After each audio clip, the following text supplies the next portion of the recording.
Olá, meu nome é Marcos Marra, eu sou professor de Química e na nossa videoaula de hoje vamos falar de soluções e solubilidade. Para ilustrar o conceito de soluções, nós vamos preparar uma solução usando refresco em pó, como se fosse o nosso reagente. Para fins didáticos, nós podemos usá-lo porque a toxicidade de um reagente inorgânico é muito alta. Alguns reagentes têm que ser descartados com cuidado e não podem ser manipulados facilmente. Então, para esse efeito, como o efeito é apenas didático e visual, nós vamos usar o refresco em pó. Aqui nós temos um pacotinho de refresco em pó. Temos um becker. Balões volumétricos de diferentes tamanhos, diferentes capacidades volumétricas. Aqui um de meio litro, aqui um de 250 ml e aqui um de 100 ml. Temos um outro becker com água destilada, que vai ser utilizada para dissolver o refresco em pó, e uma bagueta para fazer agitação. Temos também a balança, que é um instrumento pelo qual nós vamos medir a massa do refresco a ser utilizado na preparação da solução.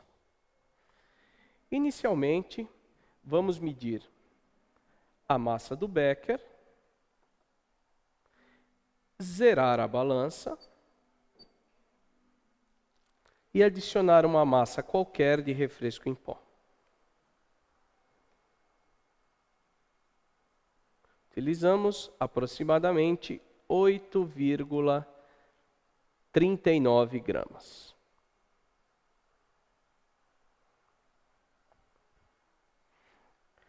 Nosso próximo passo é dissolver o refresco em pó. Para dissolver o refresco em pó, nós vamos utilizar uma certa quantidade de água. Lembrando que, inicialmente, nós vamos preparar 100 ml de solução. Por isso, a quantidade de água deve ser inferior a 100 ml. Vamos adicionar um pouco de água e efetuar a homogeneização.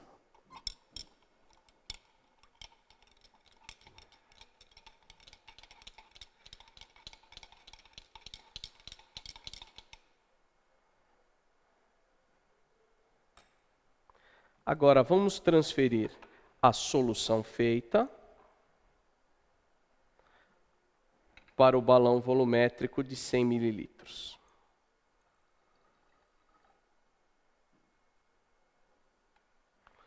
Como você pode notar, sobrou refresco em pó sem ser dissolvido, porque a quantidade que foi colocada foi acima daquela ideal.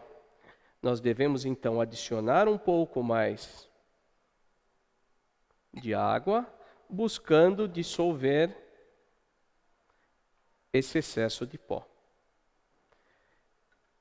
E transferi-la para o balão volumétrico.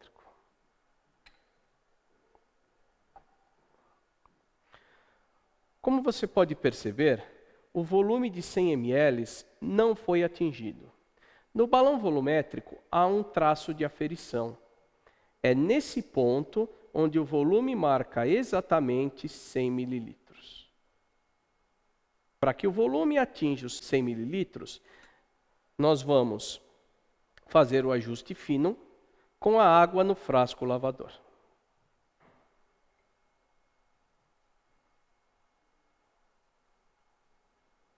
Vamos adicionando água até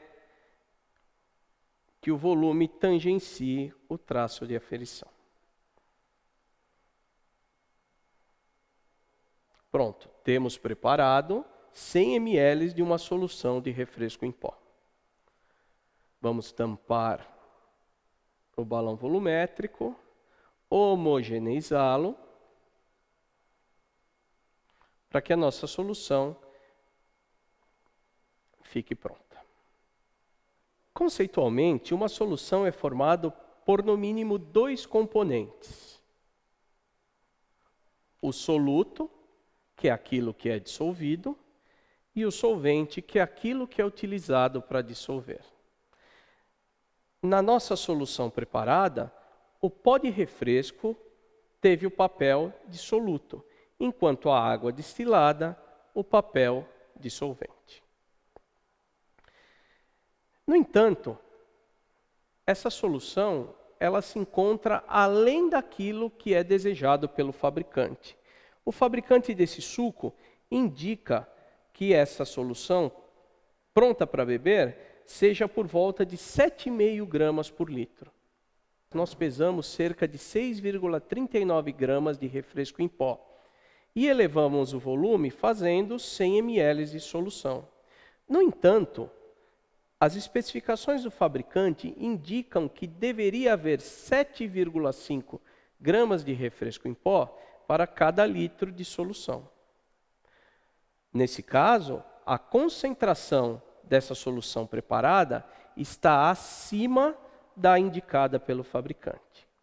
Quando a concentração da solução preparada está acima da indicada pelo fabricante, existe um procedimento químico no qual nós utilizamos para diminuir a concentração dessa solução.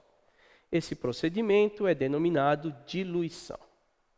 Uma diluição é um procedimento no qual nós adicionamos mais solvente, diminuindo, portanto, a concentração da solução, pois a quantidade do soluto permanece constante. Agora eu vou mostrar para vocês como fazer uma diluição utilizando para tal um balão de meio litro. Para iniciar a diluição dessa solução previamente preparada, nós vamos transferir todos os 100 ml da solução para esse becker e elevar o volume até aproximadamente 300 mililitros.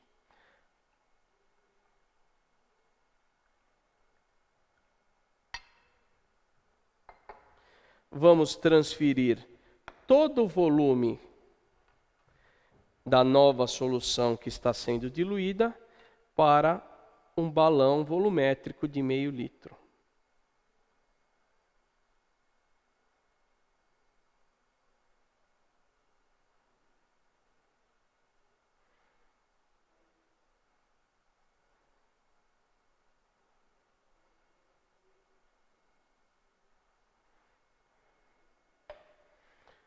Note que esse balão volumétrico também possui um traço de aferição. Os 500 ml são completos ao atingir esse traço. Veja que o volume não atinge os 500 ml. Então, devemos adicionar água contida no frasco lavador até que atinja-se os 500 ml.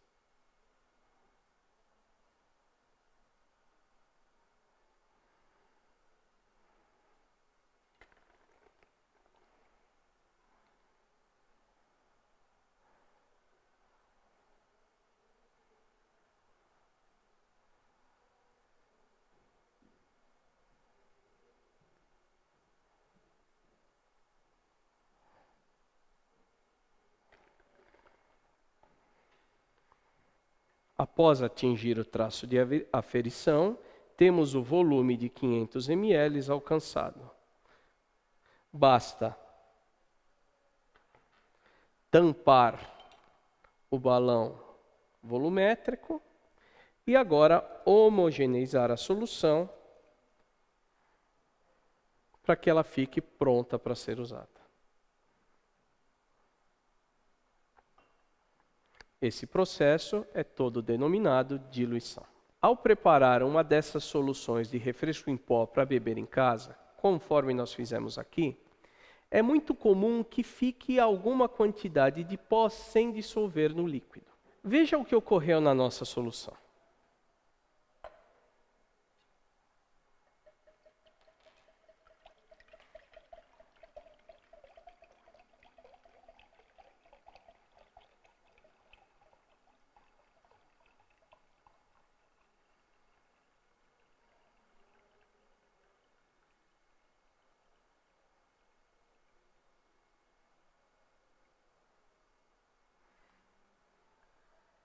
Assim como ocorre na sua casa, aqui também, uma certa quantidade de pó de refresco, do soluto do nosso processo, não foi dissolvido em água. Ou seja, a quantidade máxima de refresco em pó que eu poderia dissolver na quantidade de água que foi utilizada, na temperatura que nós estamos trabalhando, foi excedida. Esse conceito da quantidade máxima de uma determinada substância que pode ser dissolvida numa massa fixa de solvente a uma dada temperatura é denominada solubilidade. Solubilidade é a capacidade que a massa de um solvente tem de dissolver uma dada massa de um soluto a uma determinada temperatura. Para te dar um exemplo, a solubilidade do cloreto de sódio, o NaCl, em 100 gramas de água a 20 graus Celsius é de 31,6 gramas. Nós podemos representá-lo como o coeficiente de solubilidade, representado pelas iniciais CS, para o cloreto de sódio, é de 31,6 gramas por 100 gramas de água a 20 graus Celsius. Desse modo, podemos classificar uma solução de acordo com a sua solubilidade. Ela é chamada de insaturada quando o coeficiente de solubilidade não foi alcançado. Pode ser classificada como solução saturada quando o coeficiente de solubilidade foi alcançado. E ainda ela pode ser denominada solução saturada com precipitado ou corpo de fundo quando o coeficiente de solubilidade foi ultrapassado. A nossa solução produzida no laboratório com refresco em pó e com a água após a diluição é considerada solução saturada com precipitado, porque restou pó de refresco sem ter sido dissolvido. Para classificar uma solução de acordo com sua concentração, é necessário que nós conheçamos, ao longo das temperaturas, qual é a quantidade máxima de soluto que pode ser dissolvido numa determinada quantidade fixa de solvente, ou seja, como a solubilidade varia de acordo com a temperatura.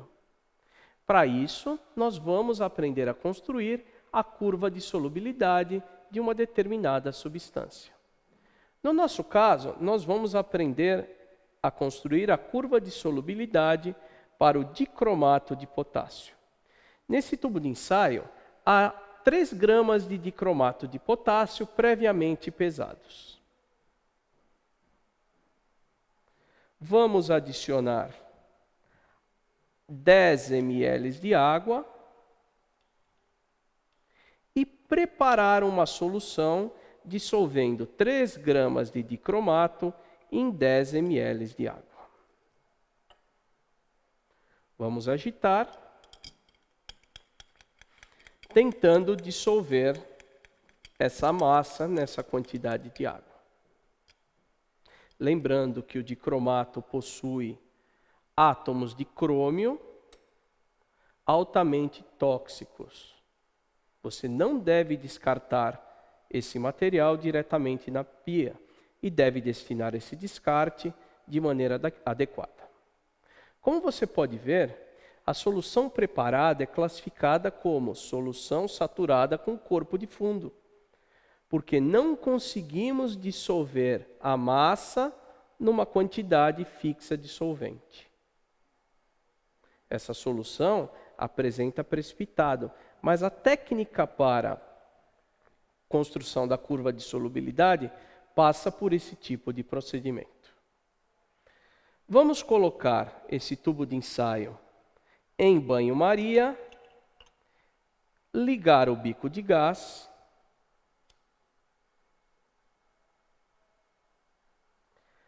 fazendo com que a temperatura da solução suba e que aquela massa que não conseguiria ser dissolvida passe a ser dissolvida.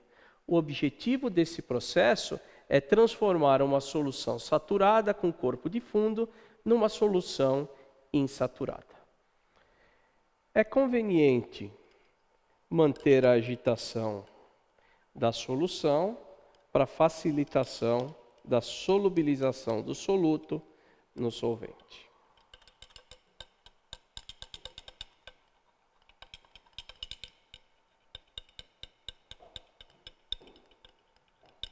Pronto. A solução que era saturada com corpo de fundo, agora, depois da solubilização completa, passa a ser uma solução insaturada. Vamos diminuir o fogo, desligá-lo e aguardar o resfriamento do banho-maria para medir a temperatura na qual voltará a cristalizar o dicromato de potássio.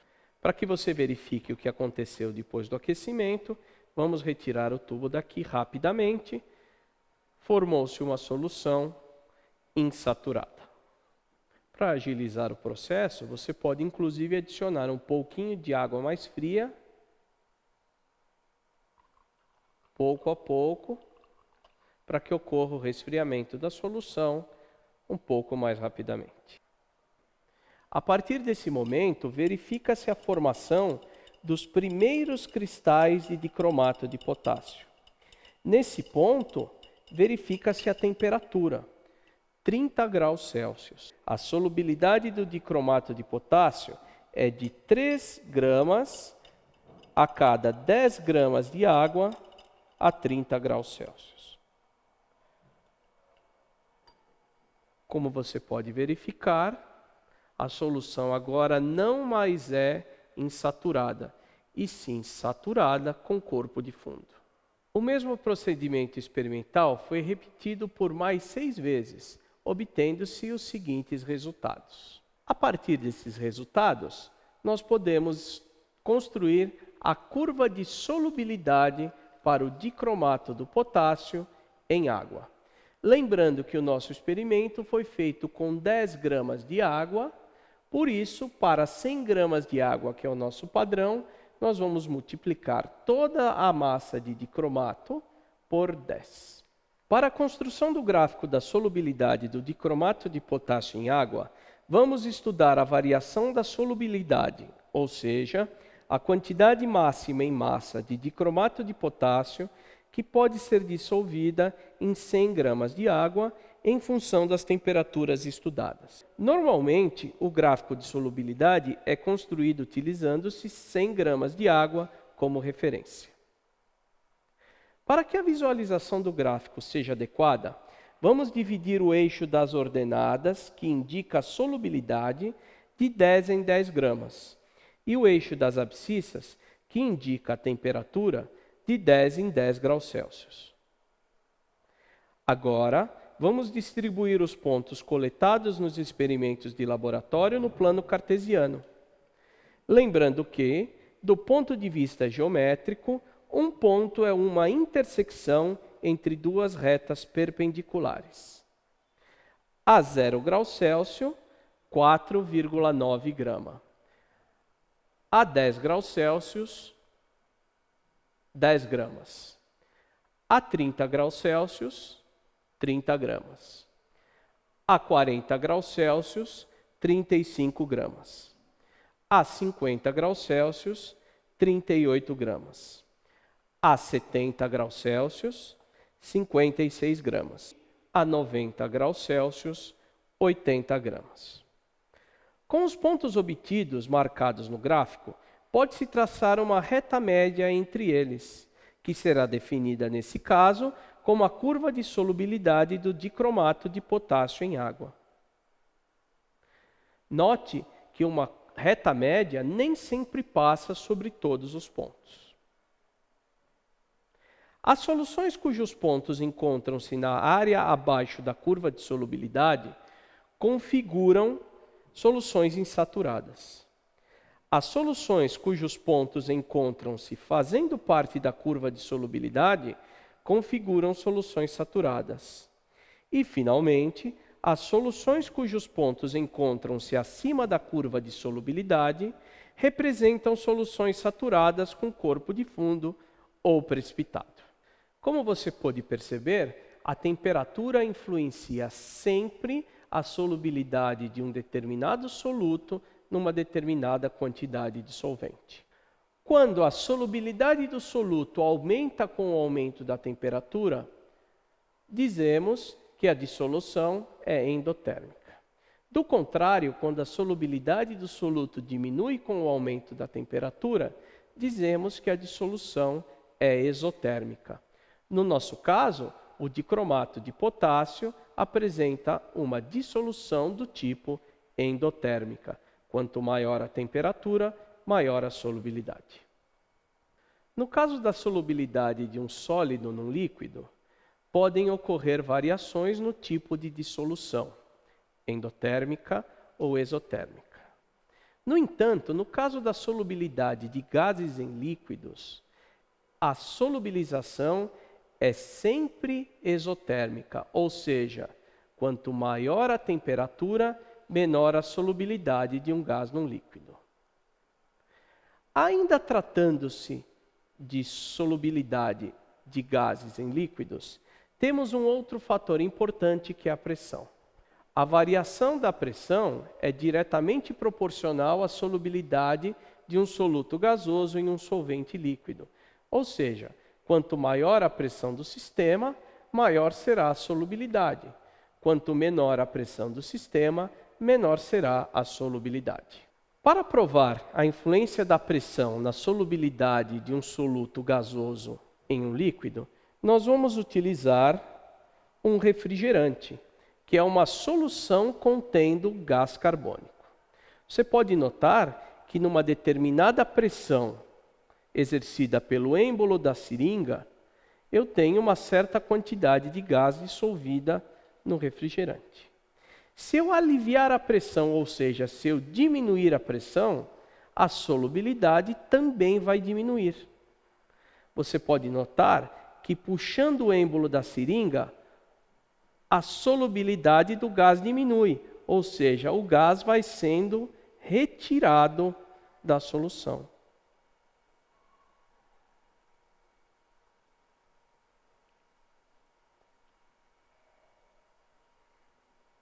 Conseguiram? Eu espero que você tenha aprendido muito com essa videoaula e marcamos um encontro para a nossa próxima oportunidade. Muito obrigado e até mais. Tchau!